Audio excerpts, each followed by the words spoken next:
الفاتحة إلى مؤلف إلى روح والجسد مؤلف هذا الكتاب وإلى حضرة النبي محمد صلى الله عليه وسلم. الفاتحة. بسم الله الرحمن الرحيم. الحمد لله رب العالمين الرحمن الرحيم مالك يوم الدين إياك نعبد وإياك نستعين اهدنا الصراط المستقيم صراط الذين أنعمت عليهم غير المغضوب عليهم ولا الضالين آمين. قال المصنف رحمه الله ورضي الله عنه ونفعنا به وبعلومه وأمدنا بأسراره وأعادنا ببركاته في الدارين. فصل رضي الله عنكم باب العلم. تعريف العلم والذي أسيناه قال الغادي إذا سال مشاهدة وجد التي يخرج من أقصى العلم على سبيل الصحة. شرح تعريف الجبلة بين المتبعين كما قال صلى الله عليه وسلم هذا شيء كتبه الله على بنات آدم. الحمد لله, kita masih melanjutkan bacaan kitab At-Taqriratul As-Sadidah. Kita masih membahas tentang babul haid, bab tentang haid. Saya menganjurkan pertemuan berikut sambil bawa buku dan pegang, karena ini perkara, ini masalah sangat penting. Ya, jadi haid itu butuh ilmu juga. Gak salah-salah. Nanti berkaitan dengan ibadah kaum wanita. Wajib bagi laki-laki karena laki-laki punya istri dan anak perempuan. Kalau istri dan anak perempuannya tidak tahu, maka kewajibannya sang lelaki tersebut sebagai suami dan ayah atau orang tua, dia harus mengajarkan kepada istrinya dan kepada anak-anak perempuan. Jadi memang agak rumit ilmu haid, nifas dan istihadah, tapi kita berusaha sama-sama belajar. Ya, paling tidak ada sekian persen kita paham daripada pembahasan haid. Karena kalau hal ini tidak dipahami, nanti bisa berbalik ketika seorang wanita ibadah di saat haid kan tidak boleh.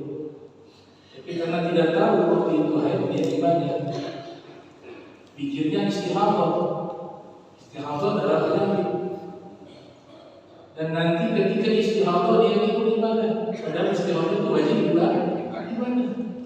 Nah, dari mana akan bisa kita tempatkan masalah ini, yaitu lewat ilmu yang kita pelajari. Baik, sebelum saya masuk secara spesifik yang akan saya bahas di pertemuan berikut, ini pengantar saja. Pengantar atau disebut dalam bahasa ilmiah di dalam pelajaran-pelajaran di Universitas Modern Islam disebut dengan al-madkhal. Al-madkhal itu artinya pengantar. Jadi memahami haid, nifas dan istihadah itu dia harus pahami yang pertama disebut dengan qawaid.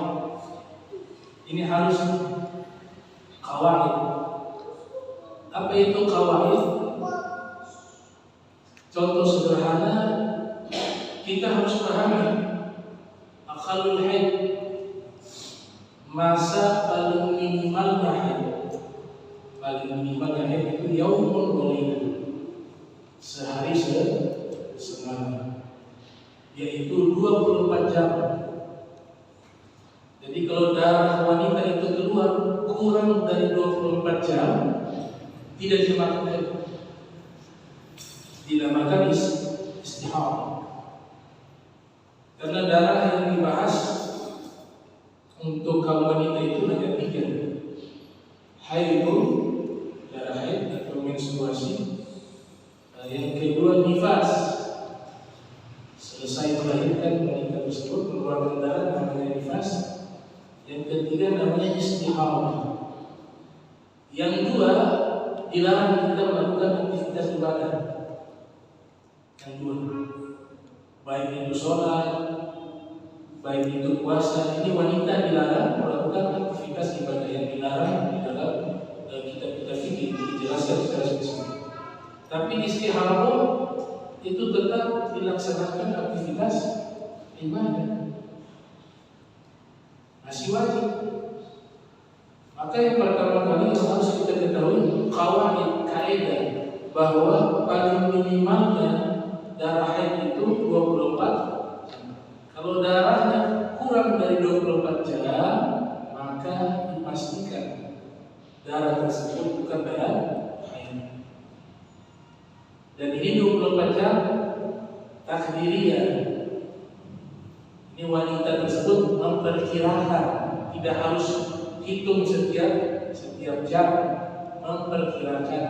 Dia lihat di waktu jam 10 pagi ada keluar darah, dia juga bisa rasakan keluarnya darah. Nanti dia lihat lagi sudah habis asar, dia sudah berhenti. Dia harus memperkirakan dari jam 10 sampai asar berapa jam, ditulis harus. Lebih aman itu ditulis. Apalagi sekarang ada handphone mudah untuk dicatat. Jadi tidak salah-salah. Ilmu haid, ilmu nifas dan istihadah. Itu yang disebut qawaid. Dia harus tahu paling minimalnya disebut sebagai darah haid itu minimalnya 24 jam. Wa ghalibu sittun aw sab'un. Umumnya wanita itu haid 6 atau 7 hari. Itu rata-rata 6 atau 7 hari. Wa aktsaruhu 15 yawman. Dan paling maksimalnya wanita itu haid 15 hari. Kalau lebih nanti ada spesifikasi lagi apakah dia istihadah atau haid. Yang pasti maksimalnya itu 15 hari. Nah, memahami kaidah ini belum cukup, tapi harus kita pahami kaidah. Artinya tidak cukup dengan hafal kaidah lalu kita bisa mengetahui ilmu tentang haid, nifas dan istihadah, belum cukup. Diperlukan yang kedua namanya rumus. Rumusan-rumusannya, ya, rumusan-rumusan daripada haid itu harus diketahui secara spesifikasi. Artinya masa suci di antara dua haid dia juga harus ketahui. Paling minimalnya masa suci berapa hari? 15 hari. 15 hari. Biasanya masa suci setelah 15 hari itu 23. Lamanya tidak ada batasan. La hadda li aktsari. Tidak ada batasan lamanya masa suci. Itu disebut rumus, nanti kita akan bahas di pertemuan berikutnya karena cukup panjang. Ya, kaidah ini hanya gambaran pengantar ya. Jadi untuk memahami ilmu tentang haid, nifas dan istihadah, dia harus punya 3 basic dan 3 modal. Yang pertama mengetahui kaidah, yang kedua rumus, dan yang ketiga syurut. Syarat-syarat yang dimana jika terpenuhi baru dikatakan boleh dinyatakan dia sudah keluarga jalan. Syurutnya adalah wanita tersebut usia 9 tahun 16 hari lebih. Hitungannya hijriah bukan Masehi. Kurang dari 9 tahun keluar darah bukan namanya menstruasi. Kemudian darahnya tidak boleh kurang dari 24 jam sebagaimana tadi kaidah mengatakan. Yang ketiga, darahnya tidak boleh lebih dari 15 hari.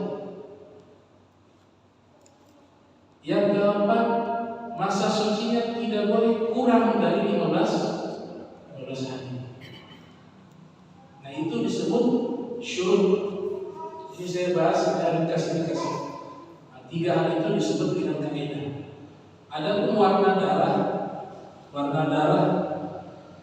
disebut dengan darah yang kuat dan darah yang lemah. Nanti kalau sudah masuk bab darah ini pembahasan lebih ribet lagi. Warna-warnanya, jenis-jenis darah. Jadi jenis darah itu yang keluar dari rahim wanita itu ada 5 jenis darah. Yang pertama warna hitam. Warna hitam. Dia sebenarnya warna merah, cuma merahnya sangat pekat sehingga kelihatan seperti warna hitam. Disebut dengan damu khawi, darah yang kuat. Makna darah yang kuat kemungkinan besar itu adalah darah haid. Ciri-ciri darah haid itu warna hitam, merah ke hitam-hitam. Yang kedua merah, berwarna merah. Yang ketiga coklat. Yang keempat kuning. Yang kelima warna keruh. Di antara 5 darah ini yang paling kuat itu adalah yang di awal, warna hitam dan warna merah. Ini paling kuatnya darah. Walaupun memang nanti kalau kita bahas tidak harus merujuk ke warna, tapi ikut hitungan rumusan. Ikut hitungan rumusan. Nah itu bab haid. Di sini dikatakan oleh Sahib Sofwati Zuban, kama qala Sahib Sofwati Zuban, inkanuhu min ba'di tis'in wal aqal yawmun wa laylatun wa aktharul ajal khamsun ila 'asharatin wal ghalib sittun wa illa sab'atun tuqaribu. Yang artinya kemungkinan inkanu min ba'di tis'in, yaitu sesudah 9, maknanya wal aqal, paling minimalnya darah haid itu keluar yaumun wa lailatun, yaitu 24 jam. Wa aktsarul ajal khamsun ila 'asharatin, dan paling maksimalnya keluarnya darah haid itu 15 hari. Wal ghalibu sittun wa illa sab'atun tuqarib, dan umumnya darah haid itu 6 atau 7 hari. Dan nanti pertemuan berikut kita bahas secara spesifik tentang masalah haid tersebut. Saya ingin membahas pada pertemuan ini yaitu istilah yang digunakan di dalam babul haid. Kita sering membaca kitab-kitab fikih ada istilah namanya bab. Bab itu secara bahasa artinya pintu. Babul haid artinya pintu haid. Maknanya di dalam kitab-kitab fikih yang lain disebut kitabul haid. Jadi bab itu di dalam terminologi ilmu fikih dan ilmu-ilmu lainnya, dia artinya adalah jumlatun mukhtasatun minal ilmi tahtahu usul. Kumpulan ilmu atau kumpulan yang dikhususkan daripada ilmu yang di bawahnya ada fusul, fasal-fasal. Artinya pembuka satu kajian ilmu. Kita mau bahas tentang thaharah, disebut bab at-thaharah. Itu artinya topik utama yang akan kita bahas. Di bawahnya, di bawah bab disebut dengan fasal. Al-faslul awwal, al-faslul tsani.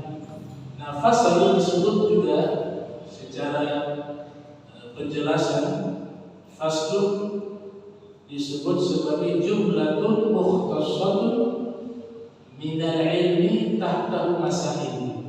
Kalau fasal kumpulan yang dikhususkan daripada ilmu, di bawahnya adalah masalah-masalah. Jadi bab di bawahnya adalah fasal-fasal, di bawah fasal-fasal adalah masalah-masalah. Apa itu masalah-masalah? Nah, disebutkan oleh para ulama usul, al-mas'alatu huwa matlubun, hiya matlubun khabariyun yukhbaru anhu al-ilmu bid-dalil. Masalah namanya atau artinya adalah tuntunan berita atau menuntut informasi yang dikabarkan lewat ilmu dalil, berdasarkan dalil. Kemudian masalah pasti muncul yang namanya soal. Setiap masalah pasti muncul namanya soal. Soal sudah menjadikan sebagai bahasa Indonesia soal, yaitu bertanya. Nah, soal ini artinya adalah thalabul ilmi bi syai'in ma lam yakun ma'luman min qabl, menuntut pengetahuan terhadap sesuatu yang sebelumnya belum diketahui. Itu namanya soal atau bertanya. Nah, ini mau belajar ilmu fikih paling enggak dia harus paham.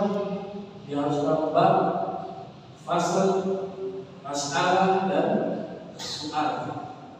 Di dalam ilmu mantik ini adalah ilmu logika berpikir. Salah satu bidang ilmu yang dikatakan oleh Imam Al-Ghazali bahwa keilmuan seseorang itu diragukan jikalau dia belum menguasai ilmu mantik. Itu perkataan Imam Al-Ghazali. Nah, Imam Al-Ghazali sebagai pemikir Islam memadukan antara ilmu mantik dengan usul fikih. Beliau orang pertama yang menghimpun ilmu mantik dengan usul fikih. Lahirlah sebuah kitab berjudul Al-Mustashfah. Ilmu mantik ada satu bab namanya bab ad-dalalah atau bab ad-dilalah. Bisa dibaca ad-dalalah, bisa dibaca ad-dilalah, yang artinya petunjuk.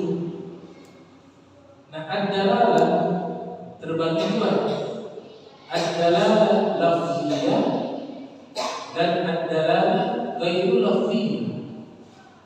Dalalah lafziyah dan dalalah ghairu lafziyah terbagi dua. Kemudian dalalah ini di dalamnya ada dua konstruksi. Yang pertama disebut ad-dal, yang kedua disebut al-madlul. Ad-dal yang menunjukkan, al-madlul yang ditunjukkan. Jadi ilmu akidah, ilmu usul fikih, ilmu qawaid al-fiqhiyah itu harus ada yang namanya ad-dalalah. Dia masuk di ilmu tersebut. Makanya dalam ilmu akidah kita sering dengar disebut ad-dalilul aqli wad-dalilul naqli. Ada dalil rasionalis, ada dalil kutipan nas. Nah, dalil itulah yang kita sering dengar, mana dalil yang mana dalilnya. Itulah dia masuk kepada bab yang namanya ad-dalalah, yaitu petunjuk. Al-Imam Ibnu Mulaqqin sebagai contoh ya, sedikit kita bermain dalam ilmu mantik, karena dia membantu kita dalam konstruksi berpikir. Saya ambil contoh dalam masalah akidah. Dalam masalah akidah, masalah keyakinan. Kalau ada orang yang tidak percaya Tuhan, dia bertanya kepada kita, dari mana kau yakini adanya Allah? Atau dari mana kau yakini adanya Tuhan? Kira-kira kita jawab bagaimana? Ini orang sudah pasti tidak percaya Al-Quran. Dan ini orang yang tidak percaya adanya Tuhan disebut ateis. Sudah pasti tidak akan meyakini hadis Nabi. Maka yang dibutuhkan di sini apa? Logika. Oleh sebab itu ilmu akidah menggunakan dua dalil. Yang pertama disebut ad-dalilul aqli, dalil logika, dalil akal. Dan yang kedua disebut ad-dalilul naqli. Di dalam usul fikih juga pakai konsep semacam itu. Ini pertanyaan sederhana sebenarnya. Tapi ketika kita ingin menguraikan, menjelaskan kepada orang yang memang tidak percaya Tuhan, maka dibutuhkan yang namanya ilmu mantik, konstruksi berpikir, permainan logika.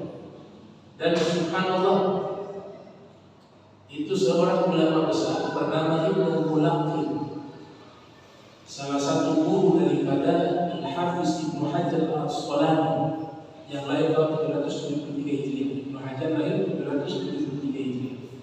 Sang guru Ibnu Mulaqqin lahir pada tahun 723 Hijriah, wafat 804 Hijriah. Menulis satu kitab yang sangat tebal, 36 jilid kalau tidak salah, berjudul At-Tawjih, mensyarahi daripada kitab Sahih Al-Bukhari. Di dalam kitab tersebut dikutip satu riwayat. Seorang ulama, ada yang mengatakan, yang bertanya ini seorang ulama bernama Imam Al-Asam, atau disebut Al-Imam Al-Asma'i. Dia bertanya kepada A'rabiyan, seorang Arab Badui, tinggalnya di tengah gurun pasir, tidak mengenal peradaban, tapi Muslim. A'rabiyan ditanya oleh Imam Al-Asma'i, kaifa arafta Allah? Bagaimana kau bisa meyakini adanya Allah? Kaifa arafta Allah? Atau makna yang kedua, bagaimana kau mengenal Allah? Jadi makna pertama bisa kita terjemahkan, dari mana kau meyakini adanya Allah. Makna kedua, bagaimana kau bisa mengenal Allah? Dijawab pakai bab dilalah, menjawab pakai logika, bukan pakai nas. Dijawab sama Arabiyun, al-ba'ratu tadullu 'ala al-ba'ir, war-rawfu yadullu 'ala al-hamir, wa atharu al-aqdam 'ala al-masir, fas-sama'u dhatu abraj, wa ardun dhatu fijaj, wa biharun dhatu amwaj, ala yadullu dhalika 'ala latifil khabir. Dia mengatakan kotoran unta yang ada ini menunjukkan adanya unta. Kotoran himar, keledai, itu menunjukkan adanya keledai. Karena tidak mungkin tiba-tiba ada kotoran, pasti ada hewannya. Kemudian dia katakan lagi, jejak kaki manusia di padang pasir kalau berjalan itu meninggalkan jejak kaki. Dia mengatakan jejak kaki menunjukkan adanya orang yang berjalan. Maka langit yang memiliki gugusan bintang dan planet-planet, dan bumi yang memiliki jalanan-jalanan yang besar di hamparan bumi, dan lautan memiliki ombak-ombak dan gelombang-gelombang yang begitu besar, maka cukup hal itu sebagai petunjuk ada dasar pencipta yang maha besar. Itu dia menjawab pakai apa? Pakai ad-dilalah, pakai konstruksi berpikir, pakai logika. Padahal ini orang bukan seorang yang terbelajar, bukan seorang ulama, bukan seorang akademisi, bukan seorang praktisi ilmu teologi. Dia tinggal di tengah gurun padang pasir, tidak mengenal peradaban, tapi fitrah manusiawinya itu pasti utuh dan mengetahui adanya Allah. Anak kecil itu kalau masih belum tamyiz, itu sebenarnya secara rohani dan spiritual dia sudah mengenal Allah. Tanpa dalil dia sudah tahu. Itu yang Nabi katakan, kullu mauludin yulad 'ala fitrah. Setiap anak yang terlahir dia berada di atas fitrah, kesucian, kebersihan. Sebagian ulama menerjemahkan kesucian di sini artinya jiwanya itu yang bersih akan mengenal Allah, akan meyakini wujudnya Allah Subhanahu wa taala. Jadi inilah yang disebut dengan ad-dalalah atau ad-dilalah di dalam ilmu mantiq. Ada sahabat ini dia bertanya secara ekstrim kepada Nabi. Pertanyaan ekstrim. Tapi pertanyaan ini juga menjawab tentang masalah akidah. Nama sahabat ini Abu Rozi, dan ini riwayat didapati di dalam kitab Sunan At-Tirmidzi yang disusun oleh Imam At-Tirmidzi yang lahir tahun 209 Hijriah, wafat 279 Hijriah. Juga riwayat ini ditemukan di dalam riwayat Sunan Ibnu Majah yang lahir 209 Hijriah, wafat 279 Hijriah. Juga riwayat ini ditemukan di dalam Sahih Ibn Hibban yang lahir tahun 270 Hijriah, dan riwayat ini juga ditemukan di dalam kitab Musnad Imam Ahmad bin Hanbal yang lahir tahun 164, wafat 241 Hijriah.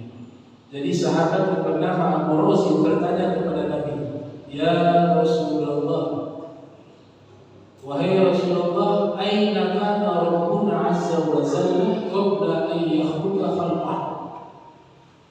Wahai Rasulullah, Allah pencipta kami ini ketika belum menciptakan segala sesuatu, Allah berada di mana?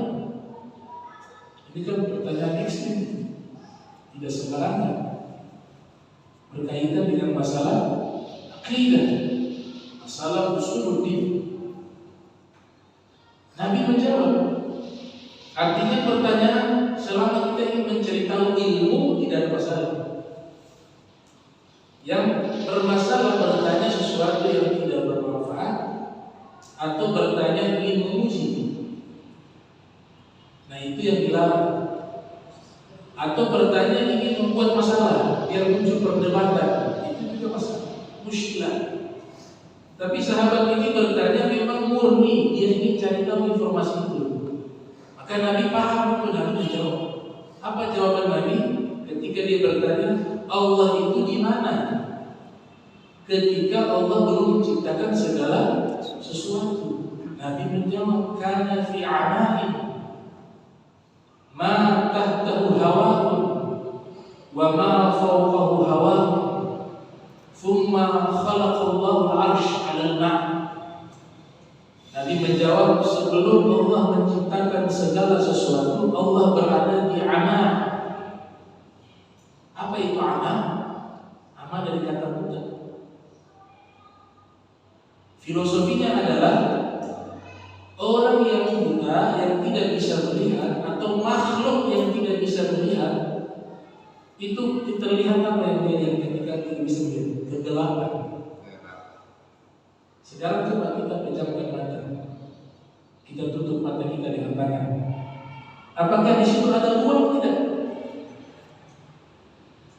Ketika di masjid ini, saya menatap masjid, kelihatan pembatas, ada batasnya di situ.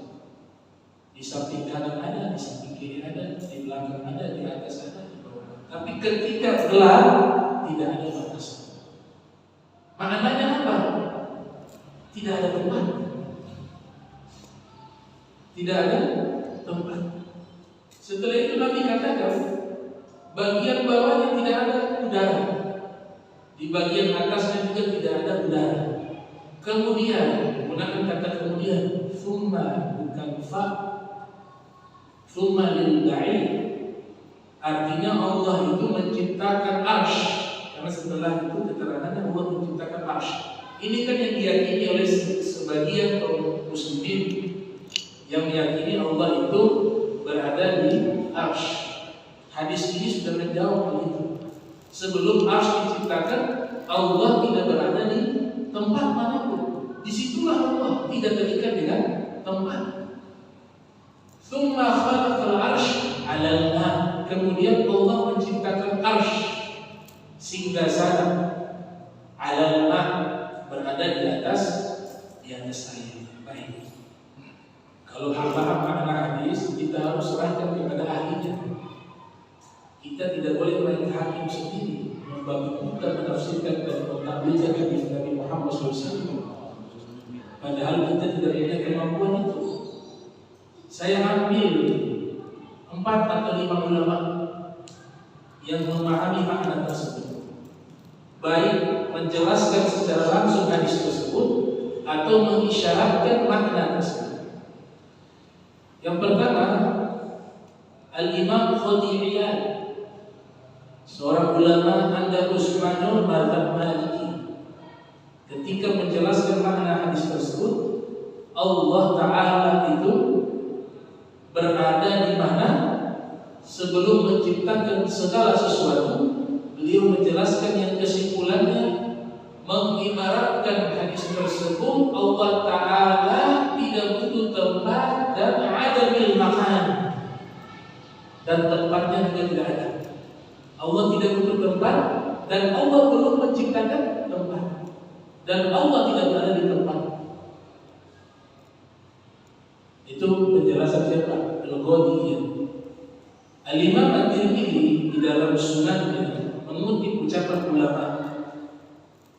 Ada salah satu ulama berkata ketika memaknai hadis tersebut, laisa ma'ahu syai'un. Allah Subhanahu wa taala tidak bersama dengan sesuatu apapun. Bukankah tempat termasuk sesuatu? Makanya kita sebut suatu tempat. Suatu tempat. Wa fi riwayah, dalam satu riwayat dinyatakan Allah kan walam yakun ma'ahu syai'un. Allah itu sudah ada dan segala sesuatu belum ada, dan Allah tidak bersama sesuatu. Tidak bersama sesuatu. Salah satu doa yang dipanjatkan oleh Al-Imam Ali Zainal Abidin bin Husain, dikutip oleh Al-Imam Abdul Qadir Al-Baghdadi dalam kitab Al-Farq Bainal Firaq. Beliau berdoa, Anta Allah, Anta Allah, alladzi la yahdika makan. Kau adalah Allah yang tidak diikuti oleh suatu tempat manapun. Allah tidak diikuti oleh suatu tempat manapun. Sayyidina Ali bin Abi Thalib juga menyatakan di dalam kitab Al-Farq Bainal Firaq, diriwayatkan oleh Syekh Abdul Qadir Al-Baghdadi, Sayyidina Ali bin Abi Thalib mengatakan, Inna Allah Ta'ala khalaqa al-arsha idharan bi qudratihi wa la makana bi dzatihi. Allah Subhanahu wa taala menciptakan arsy untuk menunjukkan kekuasaannya, bukan sebagai tempat tinggalnya. Bahkan di riwayat Al-Imam Abu Ishaq Al-Isfirayini dalam kitab At-Tafsir Fiddin, di situ ditanya oleh orang Yahudi, di mana Allah? Bagaimana Allah? Tanya. Sayyidina Ali ditanya. Kemudian Sayyidina Ali menjawab, Innal ladzi ayyana aina fala yuqalu lahu aina. Dia Allah yang menciptakan di mana, maka tidak layak mengatakan Allah itu di mana. Innal ladzi kayyafa kaifa fala yuqalu lahu kaifa. Dia Allah yang menciptakan bagaimana, maka tidak layak mengatakan Allah itu bagaimana. Al-Imam Ar-Rifai menyatakan, ghayatul ma'rifati billah al-inqatu bi wujudihi ta'ala ila kaifin wala makan. Puncak dari makrifat kepada Allah, keyakinan adanya Allah tanpa bagaimana dan tanpa menetap di tempat manapun. Itu Sayyid Ahmad Ar-Rifai. Al-Imam At-Tahawi ini beliau bermadzhab Hanafi, menulis kitab lebih dahulu sebelum Abu Hasan Asy'ari dan Imam Abu Mansur Al-Maturidi. Nama kitabnya Al-Aqidah At-Tahawiyah. Di situ dengan jelas beliau katakan dalam kitab tersebut, la tahwihi al-jihadu as-sittu kasairil mubtadi'at. Allah Subhanahu wa taala tidak masuk ke dalam 6 arah. 6 sebagaimana pernyataan orang-orang yang menyimpang di dalam akidah. Maknanya di sini orang-orang yang menyimpang dalam akidah, ada yang memaksakan pemaknaan Allah itu bertempat di satu tempat, berarti terikat dengan arah depan. 6 arah berarti mana? Depan, belakang, kanan, kiri, atas, bawah. Allah tidak terikat dengan arah. Yang terikat dengan arah adalah makhluk. Ada depan, ada kanan, ada kiri, ada belakang, ada atas. Allah terus terikat dengan arah. Kalau dipaksakan Allah berarah, maka suatu saat Allah arahnya ada di timur, tapi tidak ada di barat. Suatu saat Allah di barat, tidak ada di timur. Suatu saat Allah di selatan, tapi tidak ada di utara, tidak ada di timur, tidak ada di barat. tapi Allah keluar dari hukum ini, maka Allah itu tidak terikat dan dibatasi oleh ruang dan waktu. Perhatikan dalam kitab Daqaiqul Akhbar itu ada seorang nabi bertanya ke malaikat pencabut nyawa. Ini hanya malaikat makhluk. Ditanya, salah satu nabi bertanya, karena ada keyakinan masalah malaikat pencabut nyawa ini terjadi perdebatan juga di kalangan para ulama. Apakah dia hanya satu saja atau banyak? Itu terjadi perdebatan. Ada satu kitab membahas tentang masalah malaikat dari awal sampai akhir. Nama kitabnya Al-Habaib fi Akhbaril Malaik, ditulis oleh Imam As-Suyuti yang lahir tahun 449 Hijriah, wafat 911 Hijriah. Tapi yang pertanyaan ini menunjukkan malaikat itu pencabut nyawa satu. Makanya seorang nabi itu bertanya kepada malaikat pencabut nyawa, wahai malaikat pencabut nyawa, bagaimana bisa engkau mencabut nyawa jika pada waktu yang di sana ada beberapa makhluk yang ajalnya bersamaan? Kan repot kalau malaikat yang satu, yang meninggalnya di setiap negara ada misalnya. Di waktu yang sama, bagaimana bisa itu? Jadi pertanyaan ini muncul juga. Untungnya Nabi yang bertanya ke malaikat pencabut nyawa. Kalau kita bertanya ke malaikat pencabut nyawa, kita lihat rupanya itu sudah menakutkan. Ada seorang nabi meminta untuk memperlihatkan wujud asli malaikat pencabut nyawa pingsan. Padahal itu wujud digambarkan wujudnya itu mencabut kepada orang kafir, para pendosa. Jadi dia meminta coba perlihatkan wujudmu ketika mencabut nyawa orang kafir, orang-orang pendosa. Kata malaikat pencabut nyawa, jangan, kamu tidak kuat. Tidak, saya mau lihat, penasaran. Maka berwujudlah dengan wujud tersebut seorang nabi ini pingsan karena wujud yang sangat mengerikan. Nah, ini termuat dalam kitab Al-Habaib juga ada, dalam kitab Daqaiqul Akhbar juga ada. Jawaban dari malaikat pencabut nyawa mudah. Alam semesta itu termasuk bumi di dalamnya dihadapkan bagaikan piring kecil. Jadi dengan mudahnya saya mencabut nyawa dalam waktu yang sama. Atau di hadapan saya kayak piring kecil. Nah, ini untuk urusan malaikat, untuk kita imajinasikan saja, begitu luar biasa. Bagaimana Allah Subhanahu Wa Taala yang maha besar. Sampai dikatakan itu malaikat yang ditugaskan menyium sangkakala. Malaikat siapa? Israfil. Kalau pencabut nyawa Israfil. Dulu kami pesantren ada kawan kami namanya Israfil. Kalau ada dia kami tegang terus. Pesantren ada namanya malaikat, bukan Israfil. Menggunakan nama malaikat boleh-boleh saja, tidak ada larangan. Tidak ada larangan. Nah, ini malaikat yang meniup sangkakala Israfil itu dikatakan trompetnya itu kan hari kiamat nanti ditiup. Ini harus percaya karena di dalam Al-Quran nufkha fis-sur, ditiupkan dengan trompet tersebut. Fa idza hum minal ajdasi ila rabbihim yansilun. Trompetnya begitu besar, sangkakalanya begitu besar, makanya digambarkan ketika ditiup seluruh alam semesta hancur. Bukan bumi, alam semesta. Kok bisa? Ternyata alam semesta itu berada di dalam trompetnya. Alam semesta berada di dalam trompet. Kami punya kiai bercanda karena bahas begini kan tegang terus, kiamat, malaikat pencabut nyawa.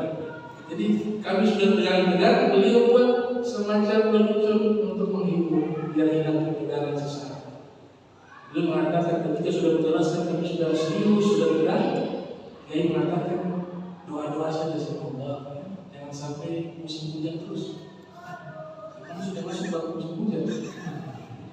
Ya, khawatir kalau musim hujan terus, minum sangat kalah masuk angin. Dia bersih, ketiup. Padahal belum waktunya. Dia masuk angin, flu. Ketika dia bersih tidak sengaja ketiup, akhirnya alam semesta hancur. Nah ini hanya lucu, nggak ada dalil buat hiburan. Artinya apa di sini? Bahwa malaikat begitu dahsyat. Jangan kita berpikir bagaimana wujudnya Allah, bagaimana bentuknya Allah. Malaikat saja tidak mampu kita berpikir. Bagaimana trompet sebesar itu? Para ilmuwan modern, terutama dalam bidang astronomi, itu mereka temukan teori baru bahwa alam semesta ini yang dianggap besar adalah sesuatu yang kecil. Alam semesta yang dianggap besar adalah sesuatu yang paling kecil. Ada yang lebih besar daripada itu, yang dimana alam semesta berada di dalamnya dan itu bentuknya seperti trompet. Itu bisa cek di buku-buku astronomi modern. Kalau dulu ada teori Big Bang, alam semesta ini meletus, terbagi-bagi menjadi planet, menjadi bumi. Itu Al-Quran sudah mengisyaratkan dan menginformasikan di surat Al-Anbiya. Inna samawati wal arda kana ratqa fafatahnahumaa. Sesungguhnya langit dan bumi dahulu menyatu, lalu kami pisahkan keduanya. Nah ini namanya akidah. Jadi keyakinan bahwa Allah itu ada tanpa membutuhkan tempat. Baik. Babul haid, bab tentang haid. Ini masalah haid sangat penting ya saudara-saudara sekalian. Itu ulama-ulama walaupun laki-laki dia lebih paham haid dari perempuan. Kita punya ulama fikih luar biasa. Warna darahnya tahu. Darahnya ada warna hitam, ada merah, ada jenis darah yang lainnya, ada coklat, ada kuning, ada biru. Hari-harinya paling minimal sehari semalam 24 jam, umumnya 6 hari, 7 hari, paling banyaknya haid 15 hari. Itu yang meneliti itu ulama-ulama ahli fikih. Dibuat riset ilmiah sehingga mereka mengarang kitab, bahkan sudah menjadi satu kitab khusus yang membahas tentang masalah haid, nifas dan istihadah. Ada ulama bernama Syekh Muhammad Al-Khatib. Beliau menulis sebuah risalah berjudul Risalatul fil Haid wal Nifas wal Istihadah, membahas tentang masalah haid, masalah nifas dan istihadah. Bahkan ada seorang dokter bernama Dr. Abdul Karim, dia membahas masalah haid, nifas dan istihadah dari perspektif mazhab Maliki. Mazhab Maliki berjudul Fiqhul Haid wal Nifas wal Istihadah. Ada juga ulama asal Yaman bernama As-Sayyid Abdurrahman bin Abdullah As-Saqqaf. Beliau membahas masalah haid dari perspektif mazhab Syafi'i berjudul Al-Ibadah wal Ifadah. Ulama zaman dulu juga membahas tentang masalah haid, yaitu Syekh Ad-Dalibi berjudul Ahkamul Muhayyarah fi Ahkamil Haid wal Nifas wal Istihadah. Maknanya bahwa ulama-ulama memberikan perhatian khusus tentang masalah haid. Bukan hanya perempuan, kita laki-laki juga harus paham. Karena kita harus mengajar juga kepada anak perempuan kita, istri kita. Kalau mereka juga tidak memahami masalah itu. Dan ini ilmu agak lumayan juga, lumayan pusing. Ilmu haid, nifas, istihadah juga lumayan pusing. Kami baca beberapa kitab tidak paham. Dulu awal kiranya akhalu haid yaumun wa lailah, saya pikirnya satu hari itu haid 24 jam. Memang ada wanita yang haid semacam itu, tapi yang dimaksud di situ 24 jam bukan dia satu hari itu langsung haid, tapi cicil-cicil nanti dihitung dalam jangkauan waktu 15 hari, dihitung jumlahnya dari hari pertama misalnya sampai hari 15, kita hitung hari pertama sekian jam, ternyata dari hari pertama sampai hari ke-15 dijumlahkan 24 jam, maka disebut semuanya haid. Walaupun ada hari yang libur ya, ada hari yang libur. Maksudnya hari ke-1, ke-2 keluar darah, tapi hari ke-3 tidak keluar darah, hari ke-4 tidak keluar darah, hari ke-5 keluar darah, terus sampai hari 15. Ternyata dikalkulasi jumlahnya itu paling minimal kan dari 24 jam. Itu jumlahnya 24 jam. Maka yang waktu tidak haid tadi, yang waktu lagi tidak keluar darah, juga dihitung seperti itu. Nanti pertemuan berikut kita bahas secara spesifik. Walhasil ulama-ulama terdahulu ada yang pusing dengan masalah haid. Pusing. Yang pertama tidak pernah mengalami. Laki-laki tidak pernah mengalami.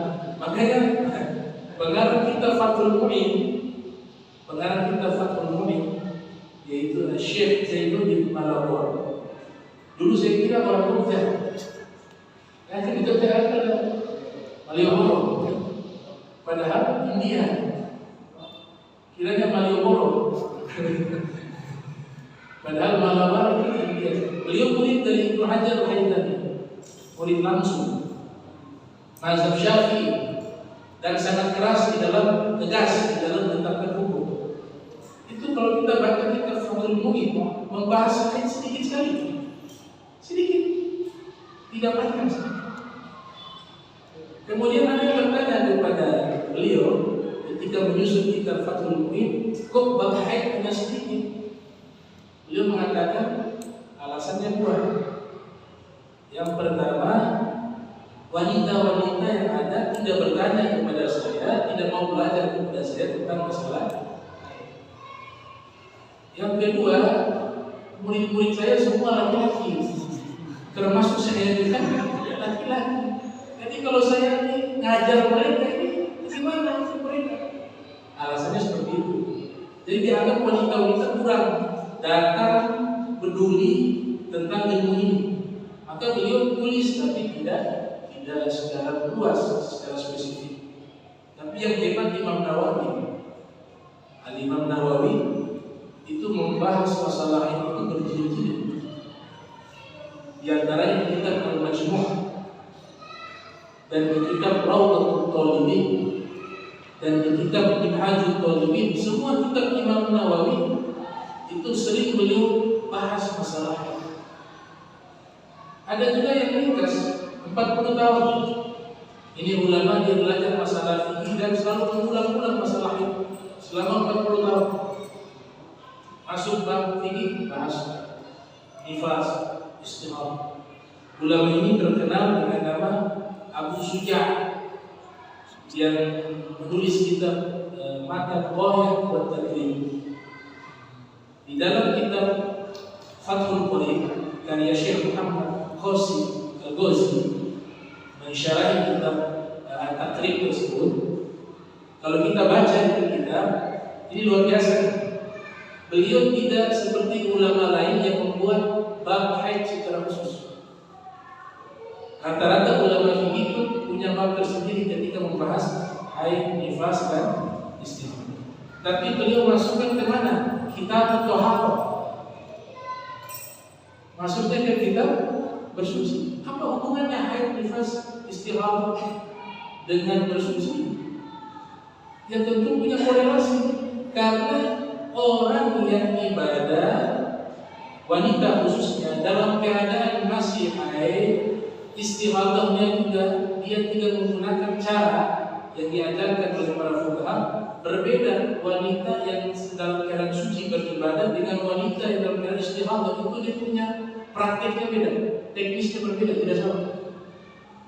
Di antaranya ketika azan harus berdiam duduk, sama seperti orang yang beseran senantiasa keluar air kencing terus, itu dimaafkan. Tapi teknisnya berbeda dengan orang sehat. Dan istihadah juga dia teknisnya berbeda dengan orang sehat.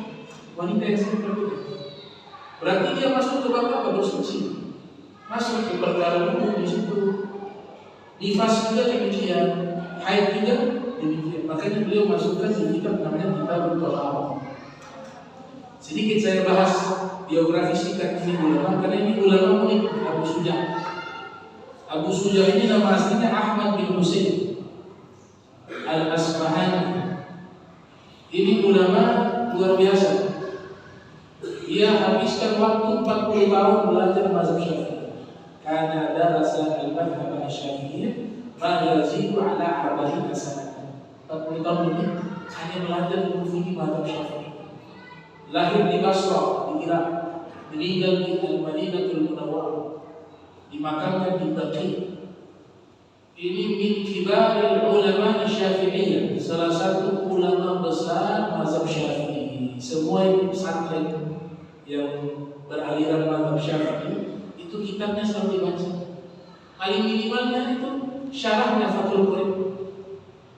Kami punya guru Al-Habib Abdurrahman bin Ahmad As-Saqaf Al-Duli, itu usianya hampir 100 tahun. Dari sejak muda sampai hari tua, yang beliau baca kitabnya Fathul Qorib, syarah daripada Al-Ghayah wa Taqrib karangan Abi Syuja'. Sudah baca hatam ulang lagi, dari muda sampai tua. Karena begitu luar biasa. Kalau kita pahami kitab itu pemahaman terhadap mazhab Syafi'i sudah cukup lumayan. Nah, Abu Syuja' ini beliau punya kitab Al-Ghayah wa Taqrib, saking bagusnya ulama-ulama banyak memberikan perhatian khusus, dijelaskan kembali, disyarahi kembali. Yang terkenal namanya Fathul Qorib tadi saya sebutkan. Ada juga karya Imam Al-Bujairini berjudul Al-Iqnan, itu juga mensyarahi kitab tersebut. Ada juga ulama Indonesia yang mensyarahi kitab Ghayah wa Taqrib, yaitu Syekh Nawawi Al-Batini berjudul Qutul Habib. Kemudian Fathul Qorib itu dijelaskan lagi oleh ulama Mesir namanya Syekh Ibrahim Bajuri, namanya Hosiyah atau Hasyiah Al-Bajuri. Semuanya membahas kitab yang disusun oleh Abu Syuja'. Abu Syuja' julukan, artinya bapak pemberani. Karena yang hak beliau selalu katakan hak, yang batil beliau selalu katakan batil. Apalagi beliau profesinya pada waktu itu sebagai qadhi, sebagai hakim di masa Daulah Bani Saljuk. Beliau pejabat sebagai hakim di zaman itu. Kemudian beliau punya gelar lainnya adalah Syihabud Dunya wa Din, bintang dunia dan agama. Beliau punya biografi menarik. Usia beliau panjang, 160 tahun. 160 tahun. Dikatakan oleh para ulama, beliau lahir tahun 433 Hijriah, wafat 593 Hijriah, 160 tahun. Ada seorang ulama sejarawan Islam namanya Az-Zarkani. Dia menulis atau beliau menulis sebuah kitab Al-A'lam. Di situ nyatakan lahir 533, tapi ini dikoreksi lagi oleh ulama setelahnya, seperti Syekh Muhammad Rashid menulis kitab memperbaiki, mengoreksi kesalahan tersebut, bahwa Abu Syuja' itu lahir pada tahun 433 bukan pada tahun 533. Artinya umurnya 140 tahun. Kitab tersebut diberi judul Al-I'lam bi Tashihil A'lam, mengoreksi daripada tahun lahirnya. Punya murid terkenal. Abu Syuja' memiliki murid terkenal namanya Imam As-Silafi Al-Hafiz, man hafidha mi'ata alfi haditsin matnan wa isnadan.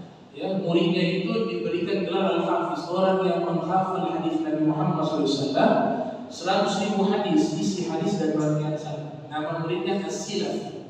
Dia bertemu dengan sang guru pada tahun 500 Hijriah. Luar biasa tradisi para ulama, adatul ulama wal muhadditsin wal mu'arrikhin itu kalau memiliki guru, mereka sering membuat biografi kehidupan sang guru. Tapi biasanya tunggu gurunya meninggal dulu baru ditulis. Kan kurang pantas menulis biografi hidup sang guru, gurunya masih hidup.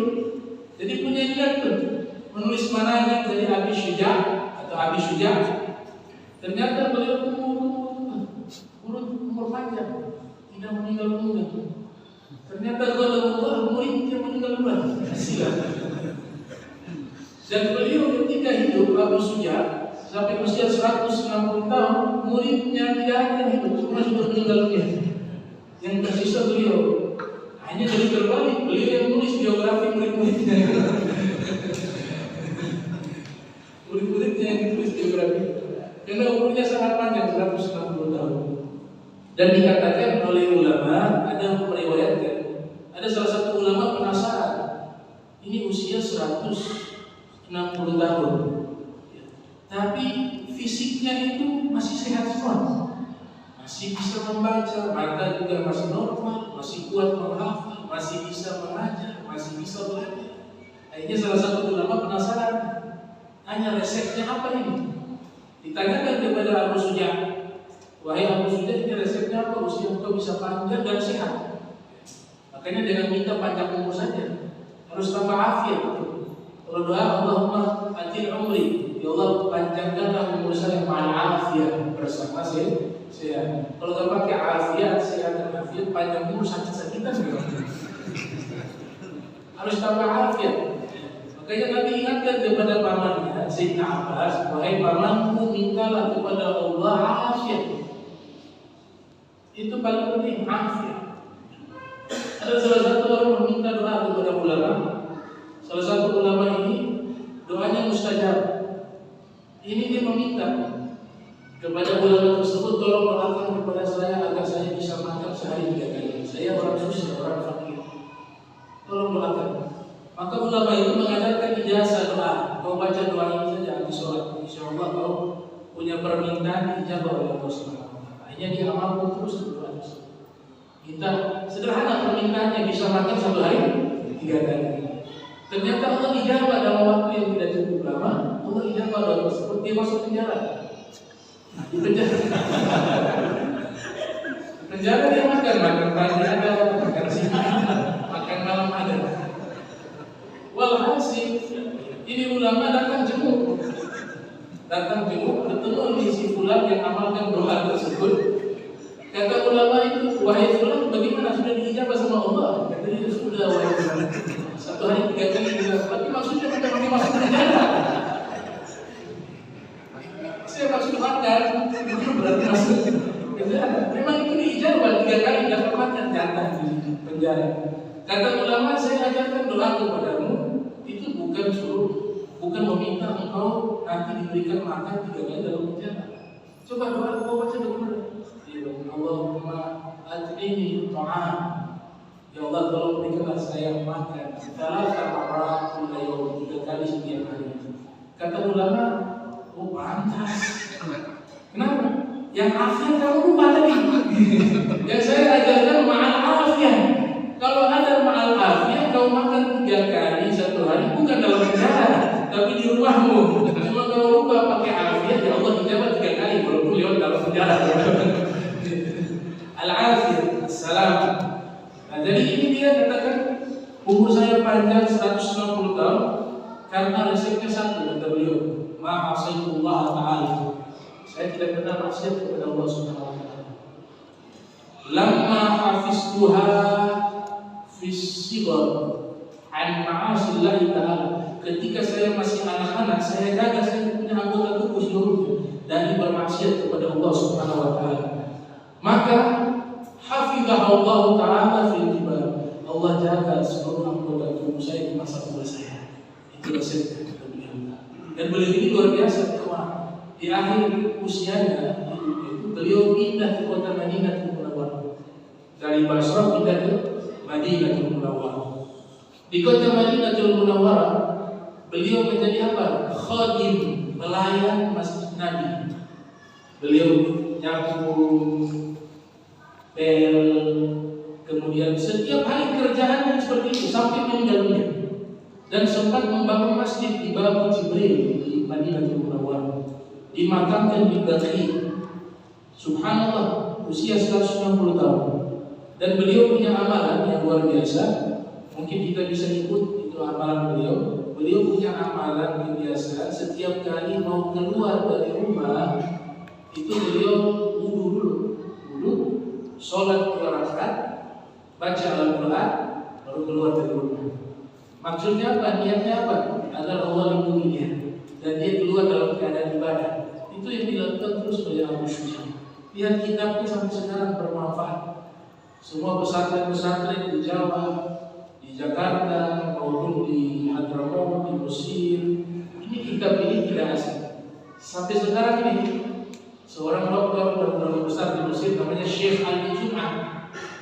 Yang padahal ada yang mengatakan beliau ini mazhab Hanafi. Sedangkan kitab Fathul Qorib itu mazhab Syafi'i. Tapi sekarang ini beliau sedang mengajar kitab Fathul Qorib karya Abu Syuja. Dan di dalam kitab tersebut juga ada informasi yang unik ya. Beliau katakan paling sedikitnya atau paling minimalnya masa hamil itu di bawah 9 bulan ada 7 bulan, 4 bulan. Rata-rata 9. Ada pernyataan paling lamanya hamil wanita itu 4 tahun. Ada yang mengatakan di dalam syarah 2 tahun. Ternyata luar biasa. Ini kasus terjadi kepada imam kita, Imam Syafi'i.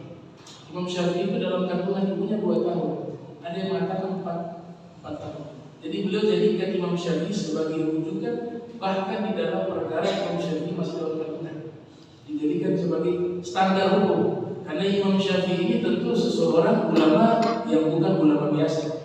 Mereka para ulama mujtahid yang sudah dipilih oleh Allah Subhanahu wa taala. Kalau biasa-biasa saja tidak mungkin. Nah, Abu Hanifah itu dia bisa tahu dosanya orang dari air wudhu. Dari air wudhu kelihatan. Jadi kalau beliau berwudhu di samping beliau ada orang berwudhu. Tiba-tiba orang itu habis berwudhu, ya ada orang tua, Syekhun Kabir, orang sudah sepuh, berwudhu di samping Imam Abu Hanifah. Diceritakan oleh Abdul Wahab Sya'rawi yang lahir tahun 498 dalam kitab Al-Mizan Kubra. Selesai orang tua itu duduk, Abu Hanifah berikan nasihat, wahai bapak tua, mohon maaf. Saya berikan nasihat ini karena saya sayang. Tolong sudah hentikan melakukan zina. Ini bapak tua ini tidak ada yang tahu tukang zina. Maka orang tua itu bertanya, ini keluarga saya, teman-teman saya, orang terdekat saya tidak ada yang tahu saya pernah berzina. Tapi kau tahu dari mana? Dia katakan apa? Dari bekas air wudhu. Dia melihat dari bekas. Di situ ada membawa dosa. Dalam hadis kan dikatakan air wudhu itu dia membawa dosa-dosa yang ada. Abu Hanifah bisa. Ada juga anak muda wudhu di samping Imam Abu Hanifah. Selesai anak muda itu wudhu, Abu Hanifah berikan nasihat, wahai imam, tolong kamu jangan durhaka sama orang tua. Kamu pernah ajar sama orang tua, ada dosanya besar. Ini anak kamu dari mana kau tahu, wahai imam? Saya lihat dari air wudhu. Itu air wudhu membawa memukul oleh dosa durhaka kepada kedua orang tua. Itu Abu Hanifah seperti itu. Bagaimana Imam Syafi'i, bagaimana Imam Ahmad, bagaimana yang lebih tinggi lagi, Imam Ja'far As-Shadiq, Muhammad Al-Baqir, Imam Ali Al-Hamidi, dan seterusnya. Mudah-mudahan ini bisa membawa keberkahan. Kita dihimpun bersama mereka di yaumil qiyamah, mendapatkan syafaat mereka. Amin ya rabbal alamin. Allahumma jam'ana hadza jam'an marhuma wa tafarraqna ba'da tafarraqa ma'suma wa la tajmina wa la min asy-syirki mahruma. Subhanaka wa bihamdika astaghfiruka wa atubu ilaik. Wa sallallahu alaihi Muhammad wa ala alihi wa sahbihi wa sallam. Wassalamu alaikum warahmatullahi wabarakatuh.